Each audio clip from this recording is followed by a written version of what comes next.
শ্রী শ্রী নবদ্ধাম ধামে আমরা পৌঁছে গিয়েছিলাম। প্রতাপনগরে আমার গুরুদেবের বাড়ি, শ্রী ভাগবত কিশোর গোস্বামী।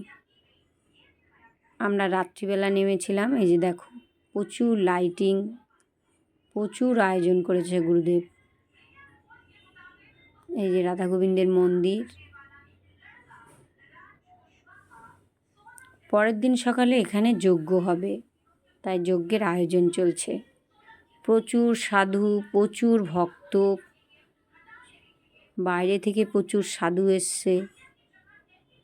এটা হলো গুরুদেবের পঞ্চবটী বন। গুরুদেবের দাদুর আমল থেকেই এই পঞ্চবটী বন ছিল। এখানে অনেক দিনের বহু পুরনো গাছ আছে এখনো প্রচুর। এই পঞ্চবটী গাছ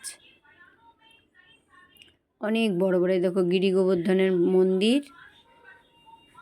এখানে সব ভক্তদের জন্য ভাগবত কীর্তন হবে। এখানে সব ভক্তদের জন্য খুব সুন্দর আয়োজন করেছে। চারিদিকে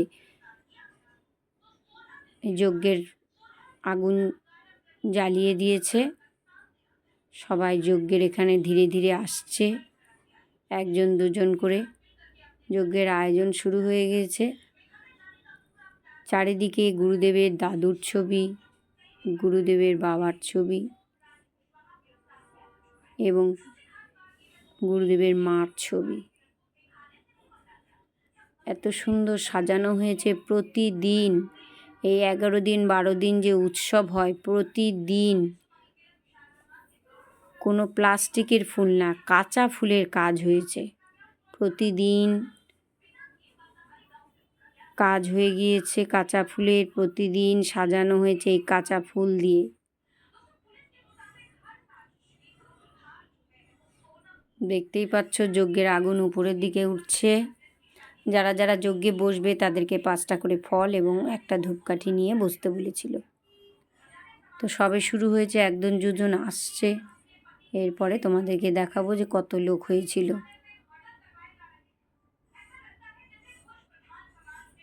প্যান্ডেলটা অনেক বড় করেছিল। বাবাদের মন্দিরের 3টা গেট আছে। একটা বাড়ির ভেতরে ঢোকার, রাধা গোবিন্দকে দর্শন করে, একদিকে খাবার দাবারের গেট আর একদিকে ভান্ডার ঘরের গেট।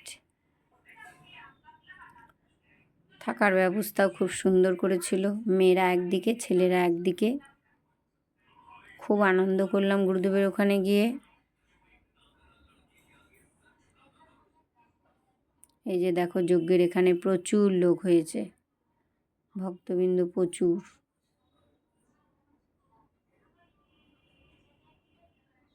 এই যে পর্দা দিয়ে দিয়েছে গোবিন্দকে সেবা দিয়ে। পর্দাতেও রাধা গোবিন্দের ছবি। প্যান্ডেলটা খুব বড়, অনেক জায়গা প্যান্ডেল হয়েছে। গুরুদেবের বাড়িতে, খাবারের জায়গা, রন্ধনশালায়, বিশ্রামের জায়গায়, যেখানে পাঠ কীর্তন হচ্ছে সেখানে, এবং যেখানে রান্না হচ্ছে সেখানে। দেখো, সব বাবার ভক্তরা সবাই যজ্ঞে বসছে, সব যজ্ঞ করছে।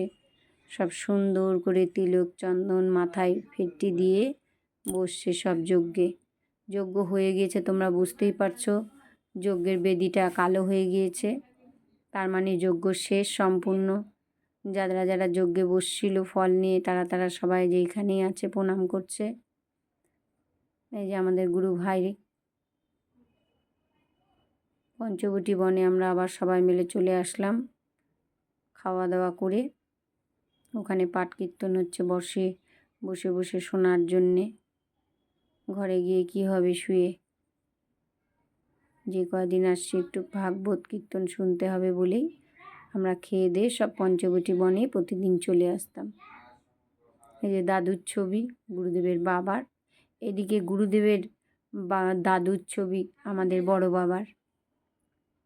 এক এক করে সবাই সেবা করে করে সব পঞ্চবটী বনে আসছে। পঞ্চবটী বন খুব বড় জায়গা এবং অনেক দিনের, অনেক বয়স্ক সব গাছপালা আছে। শান্তি শান্তি। এখানে পাঠ কীর্তন হয়, পদাবলী কীর্তন সবসময় হচ্ছে, বিকেল করে পাঠ হচ্ছে, রাতেও কীর্তন হচ্ছে, কোনো সময় কীর্তন বন্ধ নাই। এই যে গাছের এখানে শান বাঁধানো, এই জায়গাটায় বসে আমরা সবাই পাঠ কীর্তন শুনছি।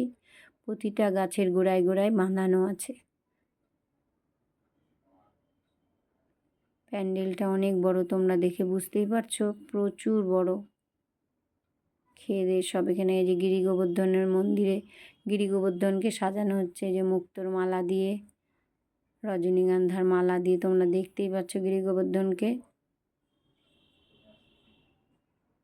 সবাই এই যে শুয়ে পড়েছে খেয়ে দিয়ে একটু করে, যে যেখানে জায়গা পাচ্ছে শুচ্ছে, কেউ মন্দিরেই বসে আছে।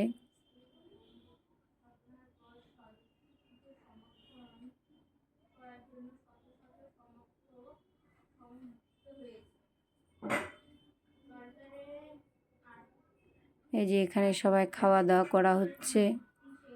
ওই ভিতর দিকে রান্না করা রাধাকুণ্ড, এই যে এটা রাধাকুণ্ড, পাশেই আছে আমাদের শ্যামকুণ্ড।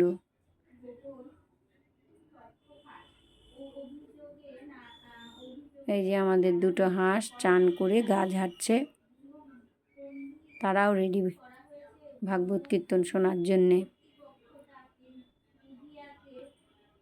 দেখো এটা ভোলেনাথের মন্দির, তার ওই দিকে আছে বজরংবলীর মন্দির। এখানে রথও হয়, রথও রাখা আছে, তোমাদেরকে দেখাবো পরের সময়।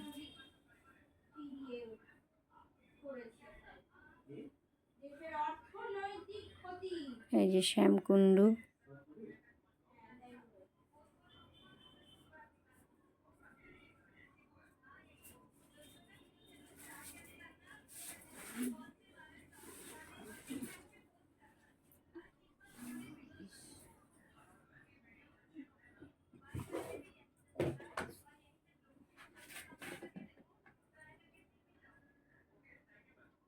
লাইটিং রাত্রিবেলায়,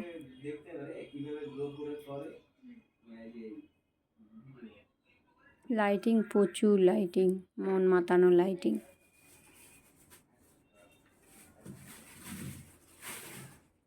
আমি একটু মন্দিরের দিকে যাচ্ছি রাধা গোবিন্দ দর্শন করার জন্য, তাই প্রথমে ওঠার আগে প্রণাম করে নিলাম। এই দেখো কত বড় ঢোল, বাদ্যযন্ত্র কত বড়। মন্দিরে ঢুকলাম, এই যে গৌরাঙ্গ, রাধা গোবিন্দ, এটা গুরুদেবের দাদুর বিগ্রহ। তোমাদেরকে চারিদিকটা ঘুরে দেখাচ্ছি।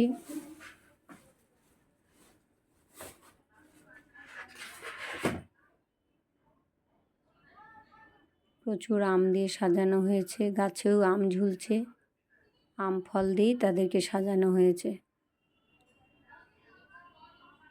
দেখতেই পাচ্ছ প্রচুর প্রচুর আম দিয়ে সাজানো হয়েছে, সব কাঁচা ফুলের কাজ, প্রতিদিন কাঁচা ফুলের কাজ হয়েছে, কোনো প্লাস্টিক ফুল দিয়ে না।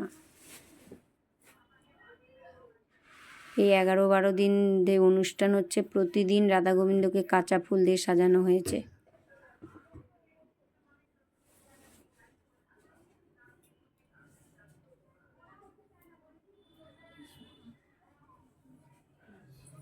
এই যে গুরুদেবের মা আমাদের ঠাকুমার ছবি, গুরুদেবের বাবা আমাদের দাদুর ছবি। এই যে সব রাধা গোবিন্দ সব পটের ছবি তোলা আছে, রাধা গোবিন্দের ছবি।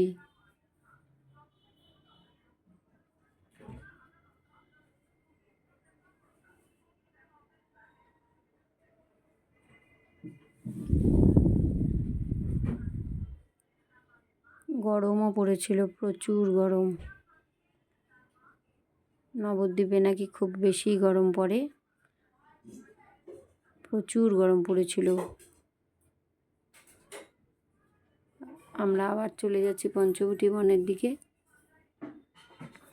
যেহেতু ওখানে দিন সব সময় কীর্তন ভাগবত হচ্ছেই, চলছেই।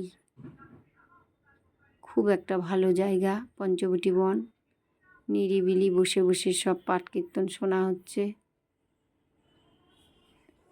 সব সাধুরা আসছে, সাধুদেরকে বরণ করে নেওয়া হয়েছে।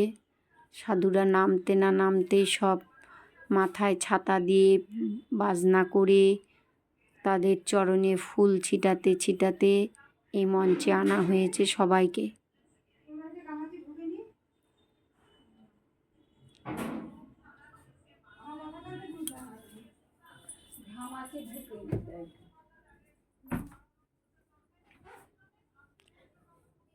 মঞ্চে পরিচালনার জন্য আমাদের পার্থপ্রভু ছিলেন।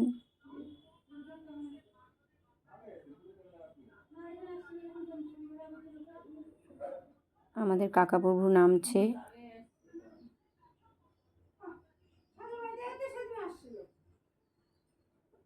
সব ভক্তের ঢল নেমেছে, যেহেতু সাধুরা এসছে।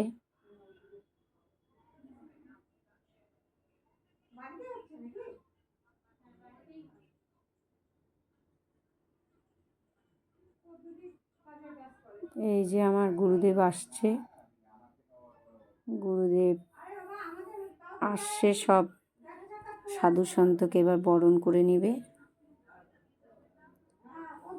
আমি গুরুর চরণ পেয়ে আমি ধন্য, এবং গুরুর এই অনুষ্ঠানে গিয়ে আমার জীবন ধন্য।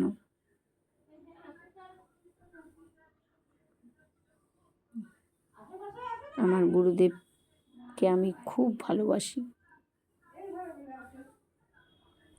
এই যে প্রচুর সাধুরা এসে তাদের হাত দিয়ে প্রদীপ জ্বালানো হচ্ছে। সব সাধুদের হাত দিয়ে প্রদীপ জ্বালানো হচ্ছে। এবার এক এক করে সাধুরা সব মঞ্চে সব বক্তব্য রেখেছে,